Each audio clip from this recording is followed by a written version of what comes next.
My name is Anusha. I'm a product manager at Microsoft, and today I'd like to share my experience of working with cross-continental teams.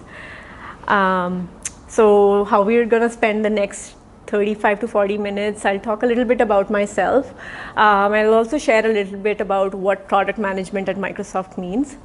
I'll touch a little bit about what I do and my team at Microsoft. Then we'll jump into what are the different aspects of working with remote teams, and then I'll share the 6 lessons I've learned, which hopefully you find it useful. So a little bit about me. I'm originally from India. I was born and brought up in New Delhi. I started my undergrad. I did my undergrad from India, Indraprastha University. And then immediately after my undergrad, I came here for my master's. I did my master's from Columbia University in New York. And then my first job was building trading software for banks. And I was building UX screens. I was working over the entire stack. Really enjoyed it because it was like a very high impact product. That product was dealing with volumes of 300 billion worth of volume of trade. So that was big, especially for me coming out of college and having an opportunity to work on something as big. A few years down the line, I realized I wanted to pivot into product management. I realized I wanted to be more involved in the business side of things. I wanted to have a little more say in decision making. And hence, I was looking for product roles on the side. And then I also was applying to few business schools. Thankfully, that worked out for me, and I got accepted at Cornell University, which I'm really grateful to God, because that's where I met my husband, who's sitting at the back here, supporting me. And yeah, then at business school, I focused my energy into learning more about like other disciplines besides technology, because that was something I was familiar with. So I started focusing more on like understanding finance, marketing, leadership skills like working with people, influencing stakeholders. And then I interviewed for a few roles in the Bay Area, and I wanted to move here to Seattle because that's where my husband was. And then I started at Microsoft as a program manager. Okay. Yeah, a little bit also on the personal side, I love board games. I also love traveling, and I am also a big fan of Bollywood movies. I can binge watch them. Okay, now I want to talk about a little bit about the product management role at Microsoft. It's typically called program manager. If you go into the career portal, it's called program manager. Some of the newer like units at Microsoft, like LinkedIn and Yammer, they try to preserve the product management manager title, but largely it's still known as program manager if you go on careers.microsoft.com. What it does not mean is it's not a project management role, as the title suggests. It does involve working across the product life cycle, working with different disciplines, design, marketing, and everything, like the engineering. So you're responsible from ideation to prototyping, working with design to create UX screens, then working through the execution, the whole development cycle, and then you own the launch for it, how it's going to be launched in stores or in like working with marketing. And then working with the customer feedback. So it's like a whole 360-degree role that the program manager role at Microsoft suggests. And then the role has also evolved a lot in the last few years, as the company has embraced what we call as the growth mindset. Whenever you Google Satya Nadella, you might see growth mindset being talked about. What it actually means is something really simple. It means like people all across Microsoft, not just PMs, are encouraged to take risks, not be afraid of failure, taking failures as like a learning step and moving forward, always being curious, always trying to learn. And that has led to the culture shifting a lot. Now Microsoft has become a lot more customer driven, a lot more data driven, and all that reflects in the products that we have shipped. We also talk about diversity and inclusion here at Microsoft. There is a big push not just in hiring, but also in the products that we build, because we want our products to be used by all sets of people from every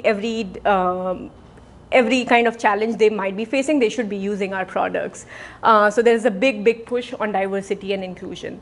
With One Microsoft, I mean, like, previously Microsoft was a company which was more like focused on success and making sure your product does well, not caring about what others do, not caring about others' success. So now things have changed here at Microsoft. We want people to work together and make each other successful. So that's also something that we write in our review, yearly annual review. We try to enlist things where we helped others and helped others' products become successful. So that was about Microsoft. What I do at Microsoft, so I got hired as a PM for Windows Shell. It is interesting, and then all like the full 2.5 years I have spent in Microsoft, I have done mostly mobile product management, which is funny because when I interviewed, Microsoft did not have any focus on Android and iOS, and that's all that I have done here at Microsoft. So that also shows a little bit of shift in the culture, because Microsoft now wants to meet customers wherever they are.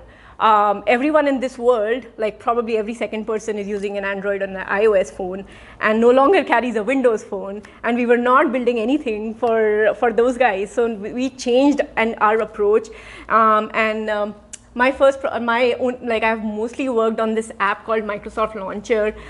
It's an Android launcher. It takes over your home screen, personalizes the look and feel of your phone, and gives you the best of Microsoft experiences on Android. And I have shipped like features like Timeline, which syncs your documents and your web pages from PC. I've shipped a cricket widget, which was funny, but we launched it for the World Cup, for the Cricket World Cup. I've also built some family experiences, which is more like parental controls for kids and parents. And then lately I've been involved with building the launcher experience for the first foldable device that the company is working on. So that's something I'm really excited. And it's a big opportunity for our team and our product. Okay, and then I just want to list out that I've never worked with the same dev team in the last 2.5 years for all of this stuff that I have mentioned to you. So yeah, that will help me, let me talk a little bit about my team here. So my PM and design team is split between Seattle, Beijing, Suzhou, and Hyderabad.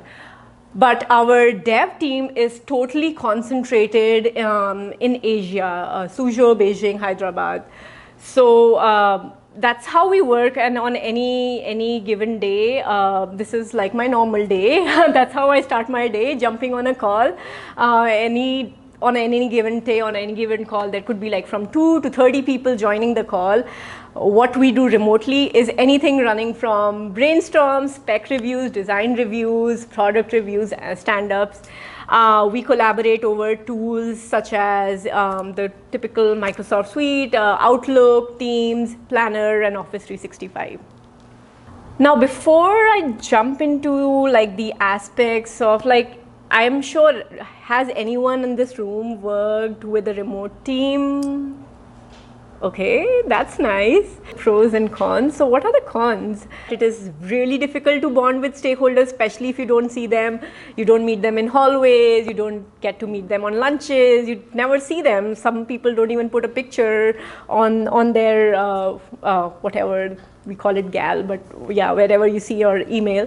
So it's really difficult. And then to build, like, product managers require you to have like trust. Like, trust is a very big part of you being able to sell and pitch your product. So how do you do that?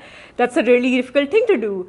Then when you work with teams that are sitting in different continents, there is always like a language or a cultural barrier that you need to overcome. So that is one of the big challenges. I work with a team that doesn't speak English very fluently.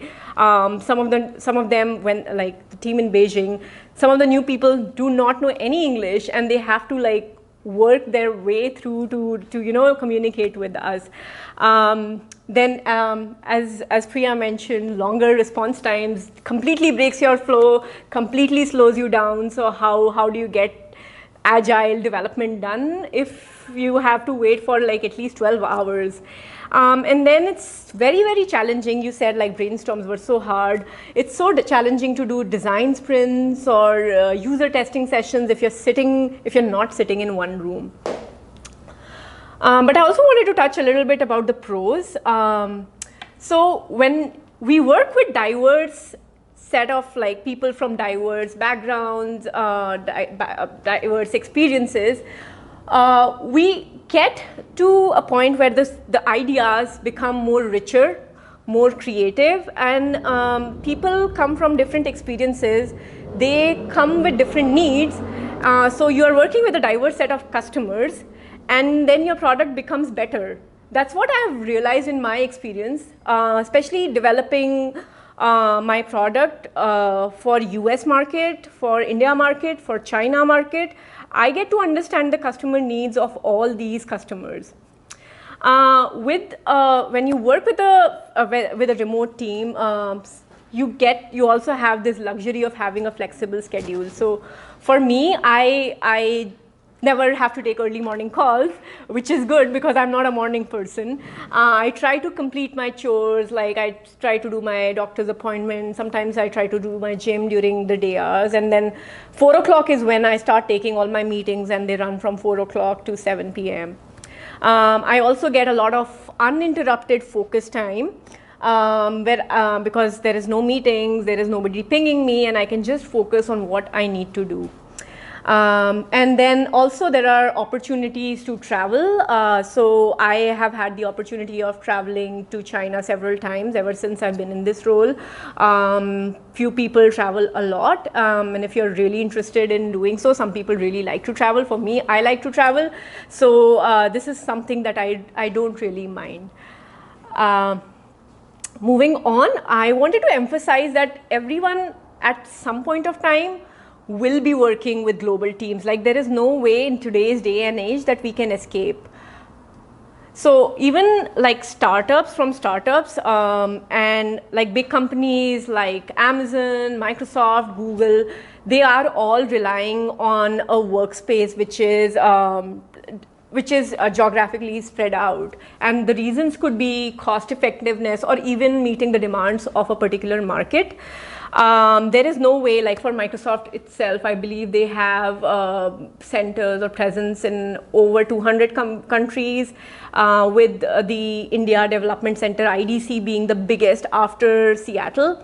And I'm sure like Amazon and Google have a similar story to tell. So there is no way, if you want to work for even a startup, like a small company, they do have like a presence across different geographies. A startup called, I interviewed for a company called Remitly. They had offices across, also because of the nature of their business, but even the technology teams were all spread out. Millennials are also opting a lot for jobs that allow them this flexibility. So like studies have shown that in 2020, 50% of the workforce will be all millennials. So if you plan to work beyond 2020, there might be a position, you will be in a position where you're managing a team of millennials, or you're working with them who prefer working with these flexible schedules and are opting for remote teams. So that's something to pay attention to. And then again, diversity of ideas lead to innovation. It leads to better solutions, understanding more problems, and making your product serve better. And then again, I want to reiterate that there is an opportunity to travel. Big companies also encourage you to work, like shift, relocate and work there for some time, and that's counted as an experience that you're going, if you try to go up the ladder. It really helps you justify that you have had success in different markets. So now I'll talk about the 6 lessons that I have learned. This is no gospel. I am no expert here. I have just worked in the product management side of things for 2.5 years. But these are the 6 lessons I found which have been effective for me and my team. So I'll just go over all of that. So my first lesson is to invest in relationships. This is the biggest thing that I've learned, that invest in people, invest in relationships. Any person across in that call is a human being, has the same feelings, is thinking the same way as you are, and it is important to build that trust. And how do you build that trust then? When I joined this team at Microsoft, I did not see any of the stakeholders I was for 6 months. Like 6 months into my job, I never had. So how did I work my way through? I started scheduling one-on-one time with everyone, all from my dev leads to design leads to like even the dev I was working on, like everyone. To get like feedback, to understand, just build that personal rapport with the person across the screen. And I tried to do a video call, so just so that you see how the person is feeling. It's okay, like there could be something going on in the background, you can ignore that, but try to do video calls so that you can build that personal, you can see someone's body language, you can see that their expressions. Then if your team has the budget, I encourage you to travel. Now everyone has their own personal commitments, not everyone can travel, neither does companies have budget of keep sending people across the continent to get something done. So but if your team has budget and you have time, definitely encourage you to travel and see your team once. In our team, we don't generally travel more than twice a year, and even though everyone is remote, unless there is like something urgent, like a big project or something really urgent. It's more about like just getting together. So if you travel, definitely dedicate time to do team building, morale activities, so that you can explore the other side of the people you're working with, your dev teams, how they are as like just to hang out with, have a drink with, have lunch with. They come from a different culture. It will take time to absorb, but it is a fun thing to do, and it goes a long way. And I just wanted to share this picture. This is from my team that traveled from Beijing. All the PMs from Beijing traveled. We did a little potluck kind of a dinner at a colleague's place and had a really good time. Helped me, I did not know a lot of people because I don't generally get to work with them. So all of that happened, and we just talked about like non-work related stuff, just completely chilled. Really good. That helps you in a long run.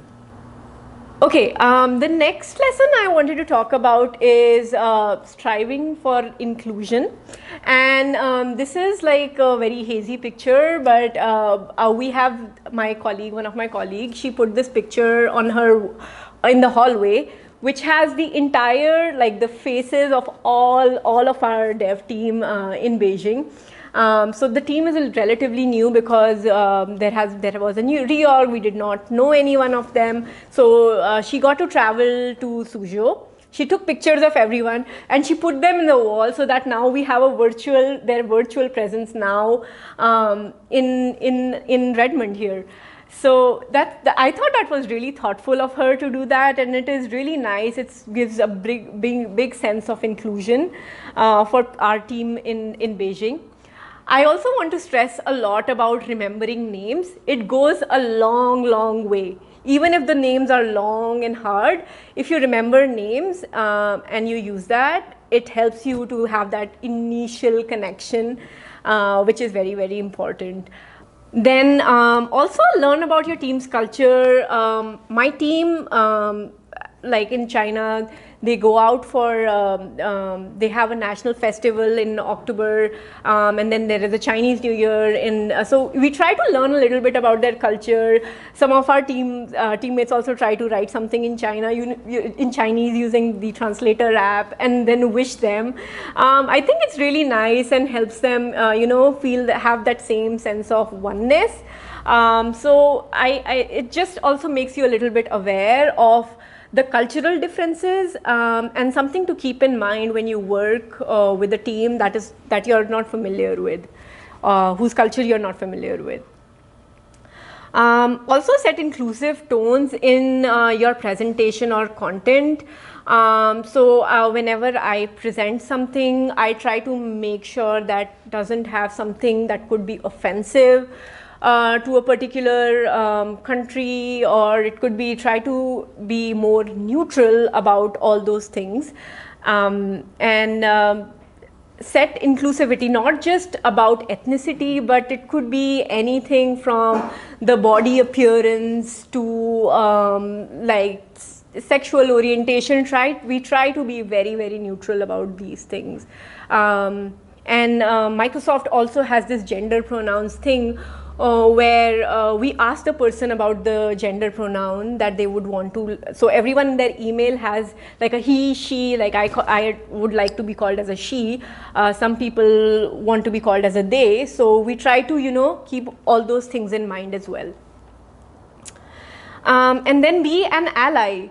That is to help others to be successful. It's one of those things at Microsoft that we believe in.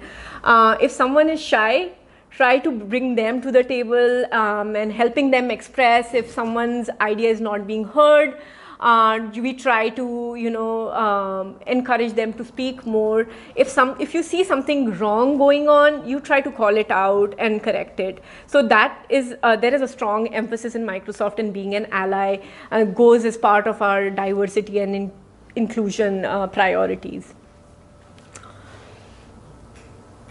Okay, my third lesson is about meetings, making meetings more engaging, more effective. I understand it's really, really boring to look at like a screen, and like that's your work day. Sometimes that's your only work day. You don't get to meet people, and it can become really, really boring and terse. So how can you help, circumvent that? I try to send an agenda ahead of my meeting so that people can prioritize their attendance. They can accept, decline whether that content is relevant to them or not.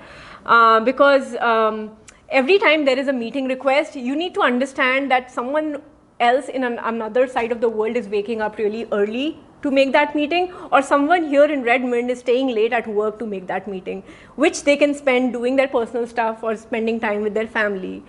So we try to schedule less meetings. I also try to send pre-reads ahead to invite feedback. Also for people who cannot make for the meeting, that's a way for them to send me feedback.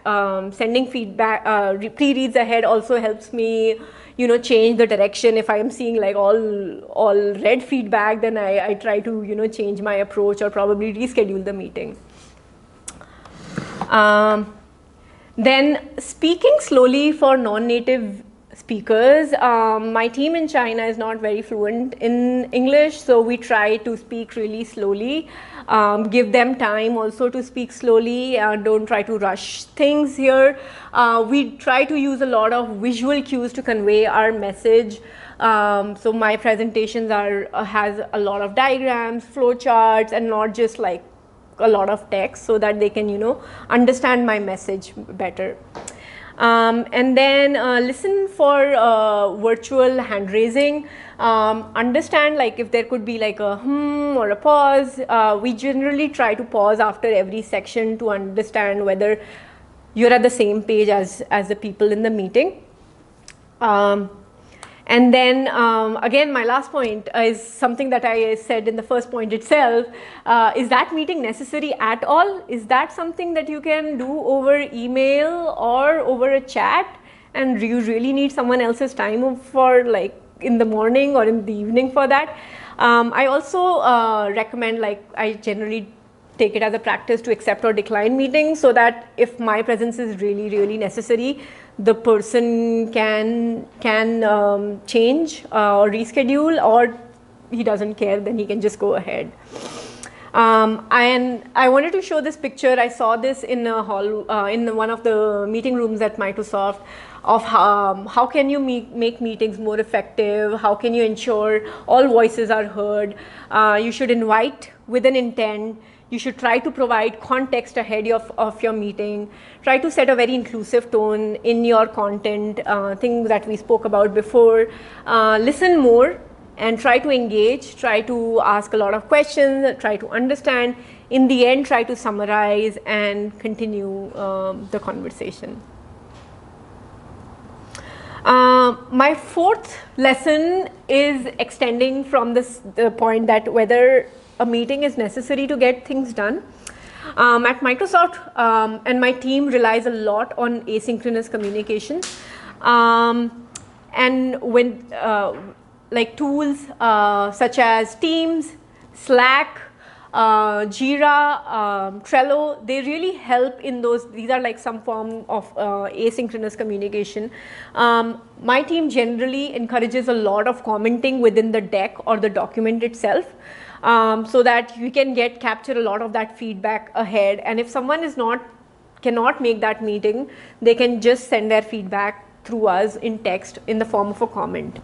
I also, for like my feature crew, if I'm working on 3 features at a time, I have like a chat running, so that like with all the stakeholders that are involved, so that if there is a question for me, nobody is waiting 12 hours until I wake up to get that thing answered. There could be someone else who knows it, someone else who wakes up a little before that than I do, who can answer and can get someone unblocked. So we try to encourage a lot of like these asynchronous, like technology has evolved a lot in the last few years, and we're trying to keep up with that, and also, you know, give people their time back. I mean, you don't necessarily need to meet or call someone in order to resolve something. My fifth lesson is on managing your inbox. Has anyone here looked at this Eisenhower matrix before? So I came to know about this matrix through one of the senior members of on my team. So I had this practice that every time there was a new email on my inbox, and if it was anyone, like if it was from my manager or my director, I would leave everything and just work on that. And I realized that it was screwing my work-life balance. I was doing things randomly at random times, not prioritizing things well. And my mentor, he gave me this advice that everything that you need to prioritize can fall in this matrix. So that, like the y-axis talks about like the levels of importance. Something is important, something is not important, and then on the x-axis you have the urgency. So you should act on anything that is falling in the upper left quadrant. Like those are the things which are important and urgent, and you should optimize for that. If something is important but not urgent, that is something that you can work tomorrow also. And something which is not important, urgent, you can come as like a step 3 and totally eliminate something that's not important, not urgent. And this is how you can, you know, look at all the emails that you receive, and you can prioritize your inbox accordingly. So this is the Eisenhower matrix. I found this really helpful, and it really helped me in managing my emails. I woke up to like 100 emails in the morning, and all of them were like, I used to get really, really overwhelmed. This helped me get some sanity over there. Then I also try to organize my email by conversation, so that if someone has replied, I get the full context. I don't have to like click to understand what everyone replied to. Outlook has this great feature for creating rules. I am sure other Gmail, everyone has something where you can create rules for a prioritized inbox. I have inboxes where I get emails only that is addressed to me and not to the other distribution lists or the aliases I could be added to. So I look at that inbox, that is my prioritized inbox, and I look at that first. And then also respect each other's personal time. So if you're sending an email, it could be someone's midnight. So I try to use tools like Boomerang, delay delivery, so that, you know, I get my job done, but it is not like a notification on someone's phone. There's also one more thing I wanted to add here is using like Outlook's best used feature, which is the ignore tool. So if you are on a thread which is like going crazy and it is not relevant to you, just use the ignore button and you get rid of that. I use that a lot as well to, you know, make space in my inbox and just clear up. So this is what I do, which I found really effective. You guys could have other tips, suggestion for managing inbox, but let me know. Yeah, I would love to know. Okay, and my last lesson is that you create your own boundaries. So how much time you want to dedicate at a particular job, like after work, it's up to you. No, your manager will not stop you from doing so because you are bringing productivity to the company. I recommend, and that's also something that my team follows. We follow a very flexible schedule. This time, like last month, I had to travel to India for a personal thing, and I was working with China, with US, and I was still getting my personal stuff done. So that is because my team encourages the flexibility. As long as you get things done, nobody really says you anything, or it is not taken in a bad sense. Or you should also try to set expectations with your teams and managers on what are your available times. We try to put like an out of office kind of a thing on our calendars for times when we are not available. Even if it is like for a doctor's appointment, I have to step out at 11 AM in the morning. I put that time so that nobody expects me to be there. That helps, that really helps, so that nobody is surprised why you're not there. We try to do out of office reminders for any festivals. So there could be a festival happening in Beijing which we don't really know about here in the US. So we try to put all those times so that you're not surprised. Like if someone sets a call and nobody shows up, you're not surprised. We don't try to, you know, schedule any time or any meetings if someone is observing. So their own, like it's family time, it's personal time, and we need to respect that. I also try to create rules for myself. As a team, our team has this rule that nobody should be working after 6 o'clock on more than 2 times a week. So if you're working, and I generally don't work after 7 PM. So yeah, that's some ways of us to, you know, get a balance of how we manage things on our end. And if nothing is working out, I highly suggest to have an open discussion with your manager if nothing is working out, because you are losing your work-life balance, you are losing your personal sanity, your family time is getting wasted, you're not being productive. So it's better to have like a discussion with your manager. I hope you have a wonderful manager who will understand that. I have a good manager and he totally respects all of my priorities. And then I like work-life balance. Everyone keeps talking about it. It's a big buzzword, but I think in today's day and age, our work and personal lives are getting very, very intertwined. And for you to like being able to navigate, I think you should really, really love what you do. And as long as you love what you do, we spend like so much time at work. We spend like 1/3 of our lifetime at work. So it must be in doing something that brings you a sense of satisfaction, a sense of fulfillment. And if you're not getting anything like that, if you don't love what you do, that's the mantra I followed in my life, is to find that thing out and go after it. Like do what you love and you will always stay happy. So I'll just end with this little quote by Satya, that we don't just value differences, we seek them out, we invite them.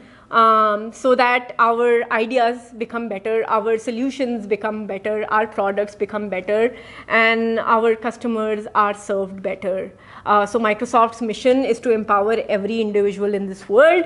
We want our customers to be better, to be served better, and hence bringing differences and not being afraid of it is a big part of it.